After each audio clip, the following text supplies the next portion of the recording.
everyone, welcome back to True Crime Buzz. I'm your host, Brittany, and with me, as always, is Amber. Hello. Amber, what are you drinking today? Drinking some apple juice.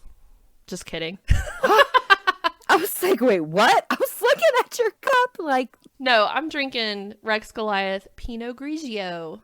Some white wine. It just looks like apple juice. Okay, all right. And of course, I'm drinking Diet Coke. I think we all know that at this point. Well, looks like you're drinking some of Sam's cola. Does Sam know? Yes, Sam knows. He knows. I called him. He sent me some. Like, we're good, Amber. Go ask him if you don't believe me. He said it's okay. Okay. Yeah, he said it's good. Just making sure. And Diet Sam's Cola. Get it straight if you're going to tease me about it. I'll get it right one day. So, tell me what we're talking about today. Oh, okay. This story is kind of a downer. Some of you may or may not know, Brittany doesn't deal well with kids involved in true crime, and I don't do well with animals involved in true crime, so we both try to avoid those topics. However, Brittany did allow me to cover this story today that involves kids on one condition. Yes. And that was to learn and explain the differences between postpartum depression and postpartum psychosis. And you'll be happy to know that I know those differences. Thank goodness. I thought this could be an educational experience for you and for listeners. Yes, definitely. And it's something obviously I'm very passionate about. And I love how you say allow. Like, well, I did actually ask your permission. You did. But that was out of respect. You didn't want to make your best friend cry, and I appreciate that. But I feel like you're going to do it anyways. So, Andrea Yates and her family made headlines in June of 2001 for a horrific murder that I will go into detail about. However, I just wanted to learn more about it because all I knew were what the headlines said, you know, while I'm waiting in line at the grocery store with my mom, which basically said, mother kills her kids in a bathtub because Satan told her to. That's all I've known my whole life. I've not dove deeper into that. And so I was like, ooh, I should cover that so that I can actually learn that backstory. Like, how did she get to this point? Because you don't just do that overnight. No, you don't. And I remember it being that way at Ingalls. You'd see, you know, they have all the magazines and stuff, and it was everywhere, like child killer. Everywhere. So I can understand wanting to learn more about it. So before I get into Andrea Yates' story, I do want to cover at the beginning, before we go any further, the differences between postpartum depression and postpartum psychosis. And Brittany, let me know if I'm right. Okay. They are basically the same thing. No. I know. I'm just messing with you. It's like, what? No, they are definitely very different. Postpartum depression happens during and after pregnancy and occurs more often than most people realize. Depression during pregnancy is also called antepartum or prenatal depression, and depression after pregnancy is called postpartum depression. Approximately 15% of women experience significant depression following childbirth. The percentages are even higher for women who are also dealing with poverty and can be twice as high for teen parents. Symptoms may include anger or irritability, lack of interest in the baby, appetite or sleep disturbances, crying and sadness, feelings of guilt or shame, loss of interest in things, and possible thoughts of harming the baby or themselves. So that is postpartum depression. Postpartum psychosis, which is a huge part of the story we're talking about today, is a rare illness compared to the rates of postpartum depression or anxiety. It occurs in approximately 1 to 2 out of every 1,000 deliveries. The onset is usually sudden and most often within the first 2 weeks of postpartum. The most significant risk factors for people who have postpartum psychosis are a personal or family history of bipolar disorder or a previous psychotic episode. Symptoms of postpartum psychosis may include delusions or strange beliefs, especially on the religious side, visual hallucinations, irritability, paranoia, mood swings, excessive sleep or lack of sleep, and difficulty communicating. And not to put your personal life on blast, but you have had experiences with postpartum depression, correct? Yes, I have. I've experienced it twice after both of my daughters, and it was horrible to go through. It's isolating. It's overwhelming. You know, there were days where I felt like I couldn't get up out of the bed. I didn't want to ask for help because there's so much stigma around that. Luckily, I had an aunt who really reached out and I think realized that that's what was going on. And she would help as much as I would let her. But it finally took me going to therapy before I started to see any light at the end of that tunnel, because it's consuming postpartum depression. It's like you should be so happy that you've brought this brand new baby home. And it's like, I was happy to have my baby. I loved my baby. I felt connections with both of my girls. It wasn't like that for me. It can be different for many people. But I felt so overwhelmed and so anxious too. I also had postpartum anxiety. And so I was always constantly worried, like checking on them when they would sleep. Are they breathing? Like, are they eating enough? Like, I was so obsessed and so overwhelmed that I couldn't bring myself to complete other tasks such as cleaning or showering or making myself eat or those sorts of things. It's terrifying and it's scary and it makes you feel a little crazy because there is such a stigma around it. But luckily, both times with therapy and medicine, I was able to get the help I needed. I actually went into my pregnancy with my last daughter. Like, as soon as I found out I was pregnant, I went to the OB and I was like, hey, look, I had horrible postpartum depression last time, and I want to do everything I can to prevent that. I had a lot of anxiety around it. They actually put me on anxiety medication while I was pregnant and then weaned me off once I had my daughter. So we could go ahead and start combating that early on. And I really think that helped. Which was very proactive and responsible of you. It is. Well, if you go through it and you make it out the other side of it, I don't think you ever have another kid without having that fear that you're going to experience it again. So I would just tell anyone who thinks that they might have postpartum depression or maybe even just baby blues to find a good supportive friend or talk to your doctor about it, because there is help. You're not crazy. It happens a lot more than you know. I cannot tell you the number of friends I've talked to that are like, oh, I had really horrible postpartum depression too. So get the help you need. I'm here. Reach out to me. I will literally help anybody that reaches out to me on this, because it's something I'm really passionate about. And I just want new moms to know they're not alone. Well, and there's probably, I mean, I wouldn't know or understand, but I would assume that there's like that pressure of like being a perfect, happy mom. A Pinterest mom. Yes. And if you're not fulfilling that in your own mind, you're not going to want to ask for help because you don't want to seem like someone who needs help. You want to, oh, no, I got this and I am happy, when you're really not. And yeah. I can imagine how hard that must be. There's a ton of pressure on new moms, and that's a whole, I could just go on about that for hours. However, we will not.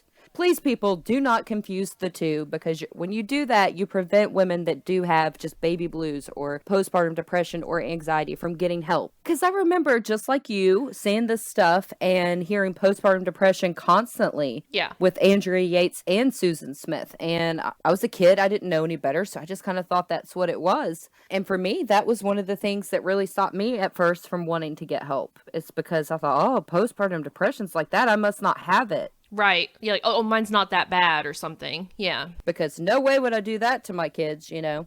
Speaking of depressing, let's get into Andrea Yates' story. Tear that Band-Aid off. No lie, I got halfway through my research and I told Brittany, I was like, I don't know if I want to keep researching this. I think I want to change my story.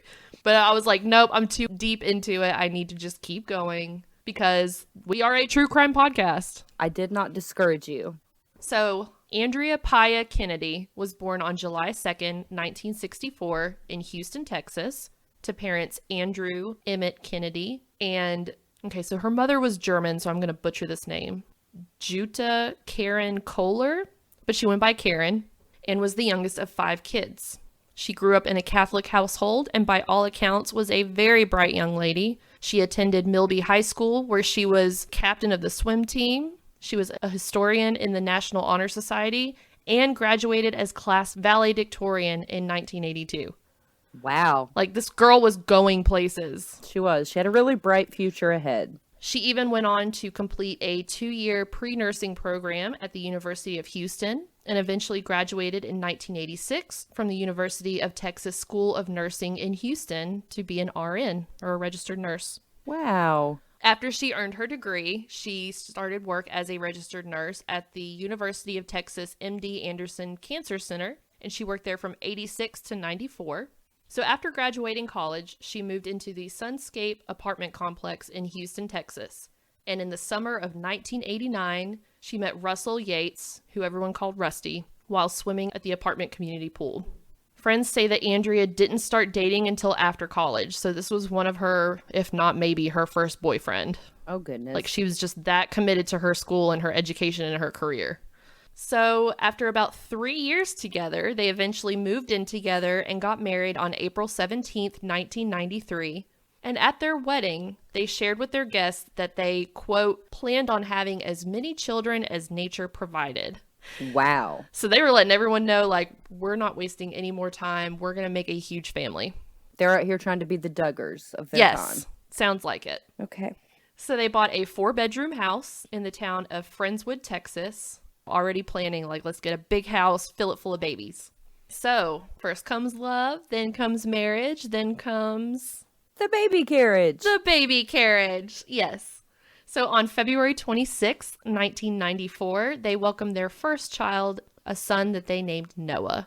Love that. I love that name. And so while Andrea loved being a nurse and obviously worked very hard to get where she was career-wise, she did ultimately decide to quit her job and become a full-time mom. She just loved the new mom life, and it's like, you know what, if we're going to raise a big family, I'm all in. At this moment, kept this completely to herself at the time, so this was known much after the fact, but at this moment is when she very first started having some mental health problems postpartum after Noah was born. Okay. It was later revealed that she had thoughts of a knife, thoughts of stabbing someone to death, and that Satan was starting to speak to her. Oh, goodness. Like she was hearing voices. But she didn't tell anyone. When they interviewed her family, they all said that she was not a perfectionist, but she tried for excellence. She wanted to do everything the right way. She didn't want any help. And so she probably kept it to herself to be, like I said, that perfect, happy Pinterest mom. Yeah. Then later, on December 12th, 1995, they welcomed another son that they named John. Like I said, they weren't wasting any time.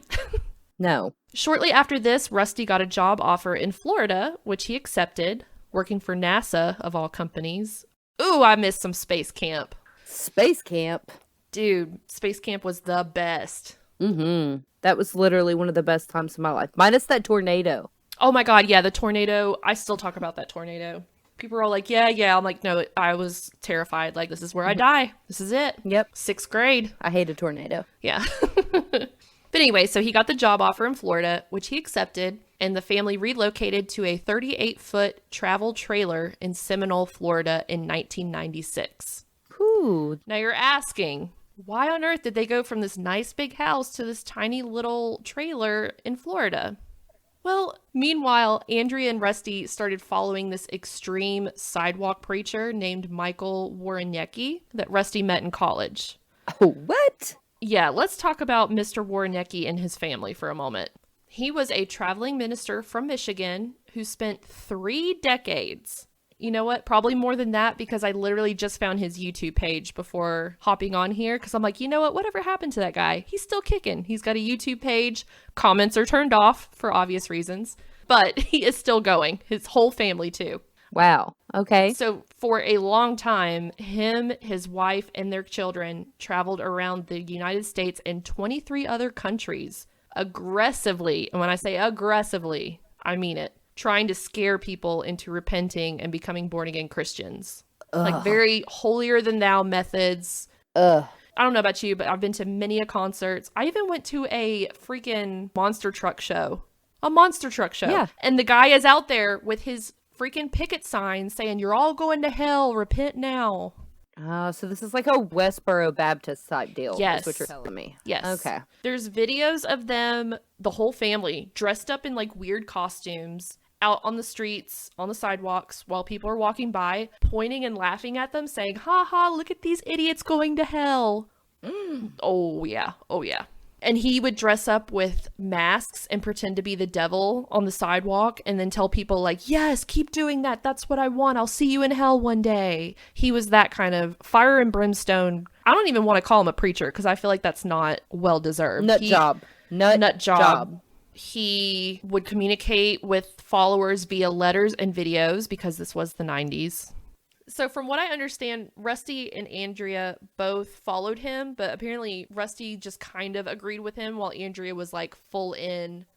She embraced his sermons. He would preach, quote, "The role of women is derived from the sin of Eve, and that bad mothers who are going to hell create bad children who will also go to hell." This is just shaping up to be a real perfect storm here. Yes.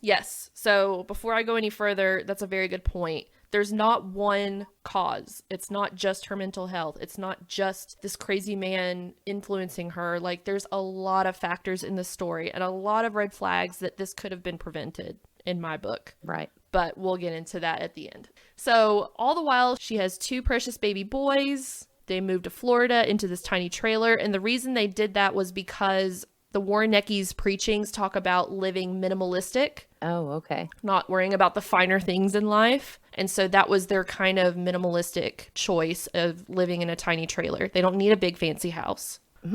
Okay. Well, their house was smaller than my house, and I have a very small house. And ask Amber how much I complain about that on the daily. Yes. So, bless her is all I know to say, because you couldn't pay me enough. Correct. I love my family, but I don't want to live on top of my family. You know what I mean? Yes. You need the space. Today's episode is brought to you by Kind Bar. Kind is deeply committed to crafting food with real, recognizable ingredients. Disruptive notion that sparked the creation of a new healthy snacking category. Kind is unapologetic in their efforts to challenge the status quo, to shift the food industry, and empower their community and our listeners to make better informed choices about health. Kindness can be a transformative force for good, and that is why we are teaming up with Kind and Podgo to bring our listeners 10% or 15% off for military, teachers, students, first responders, doctors, and nurses. Go to podgo.co/kind. That's podgo.co/kind. Kind Bar, creating a kinder and healthier world, one act, one snack at a time. Then Andrea became pregnant with their 3rd son, Paul, and they decided to move back to Houston and purchase an even smaller GMC motorhome in a nearby campground. Again, they wanted to keep embracing that minimalistic lifestyle. Look, I am all for minimalism, for tiny house living, whatever makes you happy. I think it takes a lot of patience on those people's part, because I couldn't do it. So kudos to you if you're out there doing it, but right? This mama could never. So Paul was born on September 13th, 1997, and this is when Andrea started communicating with the Warneckis regularly. She would write letters, and Michael Warnecki would actually respond. He would tell Andrea that she was evil, she was wicked, all because she was a daughter of Eve, and Eve was a wicked witch, and that she must repent now because children of Jezebels always go to hell.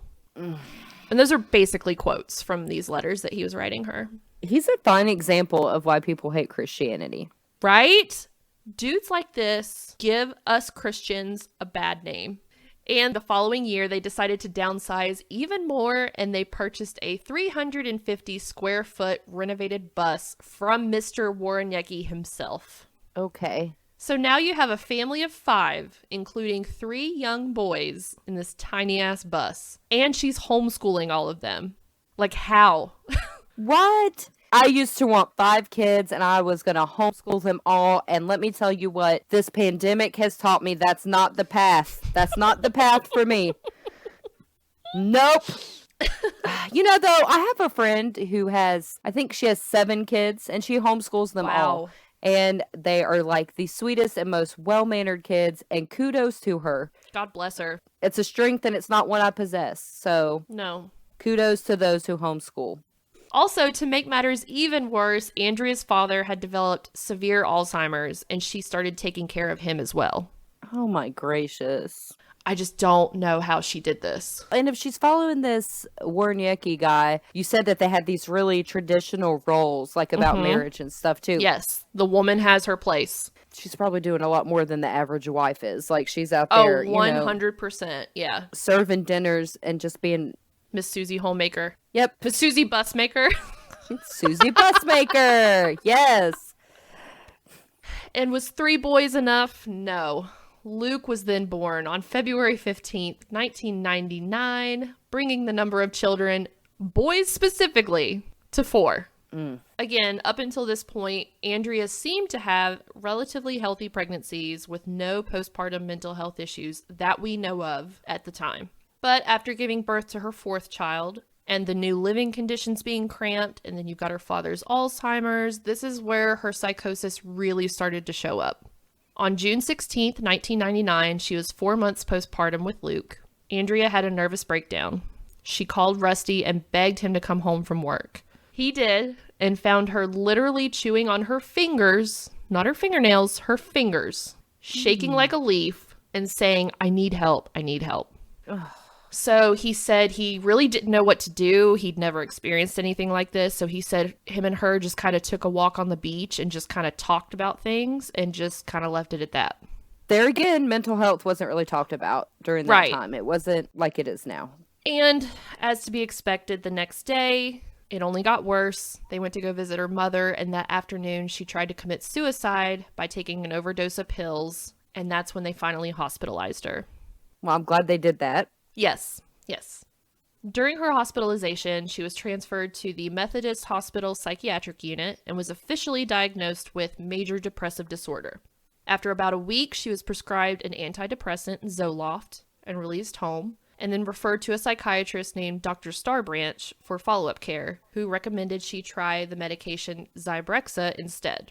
Once Andrea got home, she secretly refused to take the medication because she wanted to get pregnant again. Oh, gracious me. And as a result, started to self-mutilate and refused to feed her children because she felt that they were, quote, eating too much. That's sad. She also continued having violent thoughts about knives again, and that there were video cameras in the ceilings, and that the characters on the TV were sending messages to her and her children. Like in one of her interviews, she recalls they were watching cartoons, and they said out of nowhere the cartoon just kind of stopped and looked at her and just talked about how her children were going to go to hell, and then went right back to the cartoon. Okay.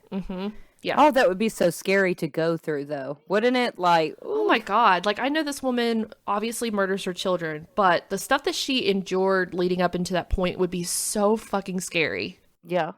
And on July 20th, 1999, Rusty found Andrea hiding in the bathroom. When he opened the door, she had a knife put to her throat and was begging her husband to get back and to let her die. So much sadness. I'm telling you, about this part is where I was talking to you about, like, I don't know if I want to keep going because I know it only gets worse from here. And this is already, like, so sad. It is.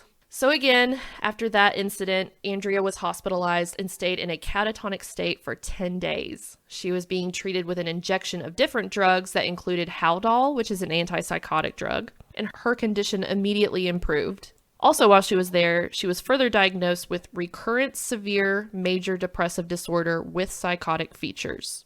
Okay, well, that's a better diagnosis than the one she was originally given. That first one was not covering it for me. After about 3 weeks in the psychiatric center, she was discharged and prescribed Effexor, Wellbutrin, and Haldol, along with outpatient follow-up care. And apparently this was going very well, because Rusty was very optimistic about her drug therapy and said that she started appearing more like the woman he married. However, Dr. Starbranch said, yeah, she may be doing great, but it's because she's on this drug therapy. You may not want to have any more children because that may bring on more episodes of her psychotic behavior. Right. You can do what you want, but I'm just warning you, if you have more children, this could happen again. They had more kids, didn't they? Spoiler alert, they had more kids. Okay. But after all Andrea went through with her mental health, her family urged Rusty to buy a home instead of returning her to that tiny-ass bus. Way to go, family. Yes. Like, look at all she's been through. You've got this huge family. Do you really want her going back to that bus? No. And he agreed, so they purchased a very nice home in a peaceful neighborhood in Clear Lake in 1999.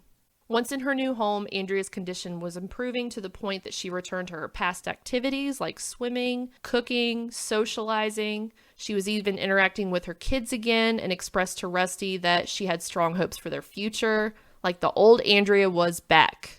Yes. But I wish. I know. Right there. I know.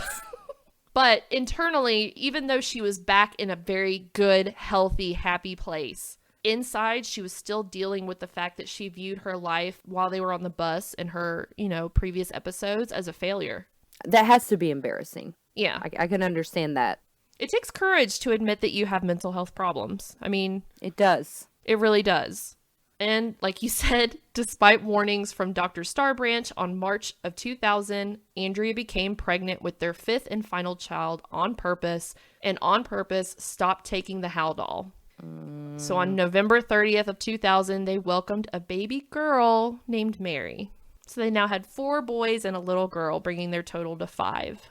When Rusty was asked, the doctor tried to warn you, and yet you still continued having more children. You know, did you think that was a bad idea? He said he compared it to if you were gifted a brand new Mercedes-Benz, like all the bells and whistles, for free, but told you that you would definitely have the flu for 2 weeks. Would you do it? And he said, of course I would. What? That's how he explained the decision to have another child, even though she had had previous mental health That's problems. not even remotely the same thing. That's a Right? horrible comparison. Yes. And I'm not bad talking Rusty because I feel like overall, I watched interviews with him and stuff. He seemed like he really loved her and he really did try what he felt was best. I think they both just wanted kids and just didn't care about the consequences, or they said they were willing to handle it, you know? I don't think he purposely was trying to put her in danger. Right, too. And maybe, you know, they thought we were able to, like, get her the help and get her back on track this last time. That's what we'll do once Correct. the baby gets here. Like, Andrea might get sick, but we want more kids, and there's medicine out there. She'll be all right. Right. And then on March 12th, 2001, Andrea's father passes away from Alzheimer's, and this sent Andrea over the edge. She stopped talking, she refused liquids, she started scratching bald spots in her head, and even started refusing to feed her newborn Mary.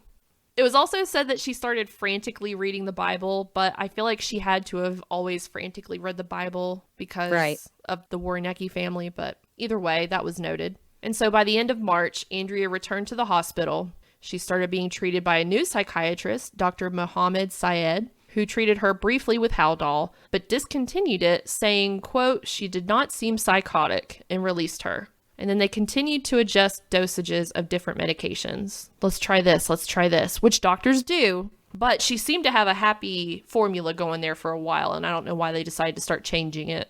But I'm not a doctor either. I don't know. We've talked about my mental health struggle. I can tell you from experience with myself and others that a lot of times when you're on medication for depression or whatever it may be, and those symptoms go away, you think, I feel great. I don't need this. So you quit taking it. Oh, good point. However, yeah. I wish that if he were, as you know, he was a doctor, I feel like he should know better, you know? Correct. But on May 3rd, 2001, she was back in the hospital again. After about 10 days, she was released. And in her last follow-up visit with Dr. Syed, she was told to think positive thoughts and start seeing a psychologist. Do what? That's what the research told me. I couldn't find any interviews like on video with these doctors, but that's what was documented in several sources.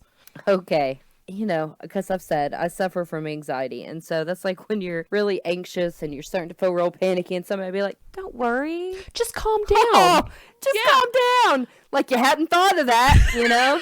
Exactly. Oh, gracious. Exactly. Like that's not how that works. No, it's not. So with all the different medication issues, all the past issues, her family, everything came to a head on the morning of June 21st, 2001. After Rusty left for work, Andrea filled the bathtub with 9 inches of cold water and began drowning her children one by one. She started with Paul, then Luke, then John, and placed them on her bed and covered them. Then she drowned the youngest, Mary, who was 6 months old, and left her floating in the tub. Noah, the oldest, he was 7, was the last to go. He walked into the bathroom and saw Mary floating in the tub and asked his mom, what's wrong with her? Andrea then turned and tried to grab him, but he ran away. Andrea finally caught up with him, and as he screamed, she dragged him and forced him into the tub next to Mary's floating body. He fought desperately, coming up for air twice, but Andrea held him down until he eventually died. Leaving Noah in the tub, she brought Mary to the bed and laid her in the arms of her brothers. She then called 911. After she gets off the phone with 911, she immediately calls Rusty, and all she said was, it's time. It's time. So, I know this is, but that's the worst of it. If you've made it this far, good job. Because I'm surprised I made it this far. It's rough. You owe me. I do. I don't know what you owe me. I don't know either. You think about it and let me know, and I'll gladly do it. Chicken Brian. Girl, you got it. You got it. So, Rusty arrived shortly after the police did, and he just kept yelling, Andrea, how could you do this? How could you do this? So police led Andrea out the back door to avoid any interactions with Rusty and took her to police headquarters in downtown Houston for questioning. During Andrea's 17-minute confession, she explained her actions by saying that she wasn't a good mother and that her children were not developing correctly. She said she hoped that God would take them up to heaven in their innocent years, otherwise they would grow up and eventually go to hell. She said, quote, they did a lot of silly stuff and just didn't obey. They wouldn't treat their grandma well when she would visit, and they didn't do things God likes. I know, it makes no sense. I mean, it does deep in an unwell mind, you know? Yes, that's what I was about to say. It's not ever going to make sense to us because we're not going through those things. You know, we don't have that mindset or those mental health issues. So it's not ever going to make sense. The next day, Rusty spoke publicly with local news, expressing his sincere sympathy and compassion for his wife, and revealed that she did struggle with mental health issues, and said, I'm going to stand by my wife. And do I like what she did? No, but she is suffering from mental health issues that need to be taken care of. Wow. Yeah, imagine if you came home and your husband had murdered your children. Could you get in front of news cameras the next day and be like, I stand by him, he's going through stuff, it's okay? No, I would also murder him. Mental health is already hard to deal with, even just depression. But like, I don't think I could. I know. It's just sad. So a candlelight vigil was held 2 days later, and the children were buried about a week later. And of course, this all made headlines. It was everywhere, as you and I talked about at the very beginning of this episode. Woman drowns her kids. Satan told her to do it. She's crazy. Postpartum depression, which is why I wanted to dive deeper. So Andrea had already made up her mind and made it very clear to police that she wanted to plead guilty. She said she needed to be punished for what she did. However, the attorneys convinced her to plead not guilty by reason of insanity, and the district attorney's office announced that they would be seeking the death penalty. 3 months after her arrest, the jury deemed Andrea mentally competent to stand trial, and so she did. Her controversial trial lasted 3 weeks in March of 2002. Now, in regards to the whole insanity plea, Texas law requires that in order to successfully assert the insanity defense, the defendant must prove that he or she could not discern right from wrong at the time of the crime, which goes against everything that Andrea is saying, because Andrea is saying, look, I know I did wrong. I want to be punished. So it's like, is she insane? Did she know what she was doing? Was it premeditated? Like, it's a big gray area in this whole thing. I don't know how I feel about that. In a moment of clarity, if you had done that to your kids and you had a moment of clarity like that, of course, I'd want to please, like, kill me now. Yep. And that's how she felt about it.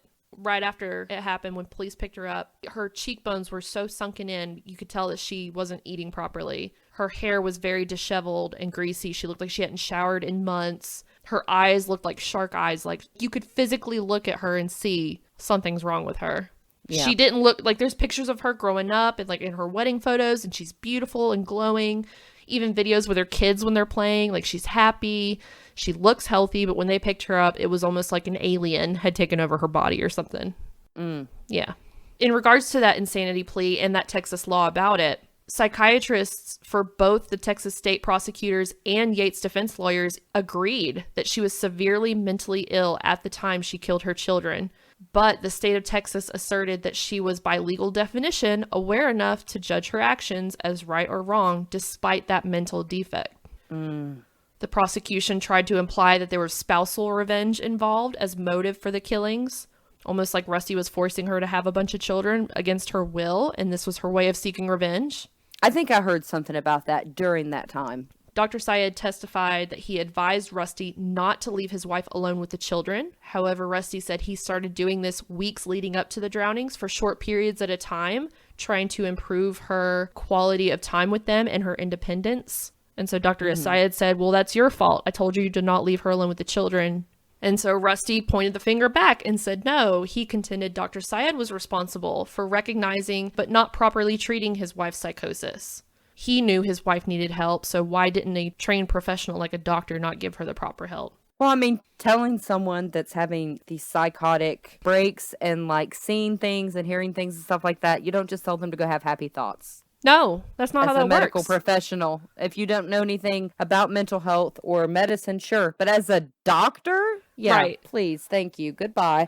So at least Rusty was like, no, dude, I was trying to do what I thought was right, but I'm not the medical professional here. You are, and you let us down. He also claimed that Dr. Syed refused to continue her regimen of Haldol, which we heard earlier. He was playing around with different types of medicines and different dosages. He added that she was too sick to be released from her last stay in the hospital in May 2001, but they started blaming Blue Cross Blue Shield, saying that the insurance had constraints of only staying for 10 days, and anything more than that they wouldn't cover. So rather than keeping her and forcing her to pay out of pocket, they just let her go. Like, everyone was pointing the finger at everyone else about whose fault it is, because there was a sick woman and no one seemed to take care of her. Yeah, I was about to say, I'm kind of inclined to think that it was everybody's fault. It is a combination of all of it. It was like the perfect storm. She had a husband who didn't seem to understand what she was going through and didn't know how to help. She herself wasn't communicating very much, at least in the beginning, that she was having problems. So she was a little bit at fault. The doctors let her down. It was a whole shitstorm that led to this. But after only 3.5 hours of deliberation, the jury did find Andrea guilty of capital murder. And rather than recommending the death penalty, they voted for life in prison. And so when she was sentenced, she would be eligible for parole in the year 2041 at the age of 77. However, on January 6, 2005, a Texas Court of Appeals reversed the convictions because California psychiatrist and prosecution witness Dr. Park Dietz admitted that he had given false testimony during the trial. He stated that shortly before the killings, an episode of Law & Order had aired featuring a woman who drowned her children and was acquitted of murder by reason of insanity. Author Suzanne O'Malley, who was covering the trial for Oprah Magazine, reported that there was no such episode that existed, and so the appeal court held that the jury must have been influenced by his false testimony, and thus a new trial would be necessary. What? Isn't that insane? Yeah, no, that's just bizarre. It's just, it's so crazy. So, Andrea gets a new trial. She enters the plea of not guilty by reason of insanity yet again. And on July 26, 2006, after 3 days of deliberation, a Texas jury actually agreed. She was not guilty by reason of insanity. Wow. So, she was consequently committed by the court to North Texas State Hospital, a high-security mental health facility in Vernon, Texas. Then, in January 2007, they moved her to a low-security state mental hospital in Kerrville, Texas, where she remains today.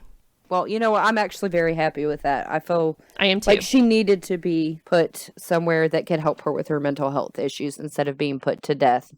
All right, so this was a horrible story, but there are some happy notes I wanted to add at the very end because, this was a rough one. Andrea's defense lawyer, George Parnham, still talks to Andrea every week as of this day, checks in on her, sees how she's doing. And him and his wife, Mary, in 2002, created the Yates Children Memorial Fund in her honor to help raise awareness about postpartum depression and psychosis. Oh, that is awesome. Yes. Yes. Fun fact for all you metalheads out there, one of my favorite bands, Trivium, on their Crusade album that came out forever ago, their song Entrance of the Conflagration is based on Andrea Yates' story, which I didn't know. And neither did Sam, though. To be fair, neither did my husband. And now we listen to it, we're like, oh yeah, because it's a badass song. And I just wanted to end this on postpartum psychosis and depression are very real things, but they are temporary and treatable with professional help. But it is essential that you receive immediate help. So if you or someone you know feel like you may be suffering from either of these illnesses, know that it's not your fault and you are not to blame. Call your doctor, or there's a free helpline at 1-800-944-4773. Love our podcast? Then hit that subscribe button and leave us a review. We're also on Patreon. Head on over to patreon.com/truecrimebuzz and join today for access to all our exclusive content, including bonus episodes. You can also find us on Facebook, Instagram, and Twitter at TC Buzz Podcast. And check out our website at www.truecrimebuzz.com. Until next time, Cheers!